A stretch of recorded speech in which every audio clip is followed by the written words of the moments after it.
द्यायचे होते, बरोबर आहे ना. येणं माझं टोटल 30,000 होतं. त्याच्यातलं ही अण्णा हजारे आहे. कोण? अण्णा हजारे. मला अण्णा हजारेवर डाऊट होतं की त्यानं माझे 3,000 रुपये बुडवल, असं मला डाऊट होतं.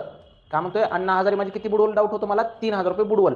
मग अण्णा हजारेने जरी बुडवला तर बाकी सगळे बुडवणार आहेत का माझे? नाही. मग बाकीचे सगळ्यांचे मला टोटल येणे किती आहे? 27,000. हे असं मी अगोदर गृहीत धरत होतो.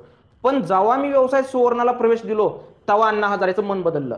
तेव्हा अण्णा हजारेचं मन बदललं आणि त्या पट्यानं इमानदारीनं माझे पैसे आणून दिला.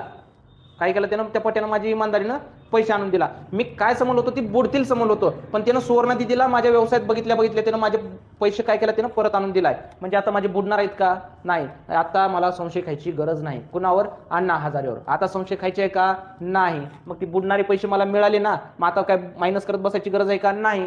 तर जशाच तसं काही 30,000 आता उचलायचं ना, आउटरला लिहायचं. कुठं? आउटरला. आलं लक्षात? त्याच्यामध्ये प्लस करायचं नाही ना, मायनस करायचं नाही. ओके. मग आता याचा दुसरा इफेक्ट, समावेश नेहमी किती इफेक्ट होतात म्हणतो आपण? 2. समावेश नेहमी किती इफेक्ट होतात? 2. मग अण्णा हजारेनं त्या सुवर्ण दिदीला बघून माझे पैसे आणून दिलाय ना, याचा अर्थ दिला म्हणजे मला मिळाल्यानंतर माझं काय असेल ते उत्पन्न. काय असेल ते उत्पन्न. उत्पन्न म्हणल्यास पुनर्मूल्यांच्या जमाला. पुनर्मूल्यांच्या जमाला संबुक खाते. काय?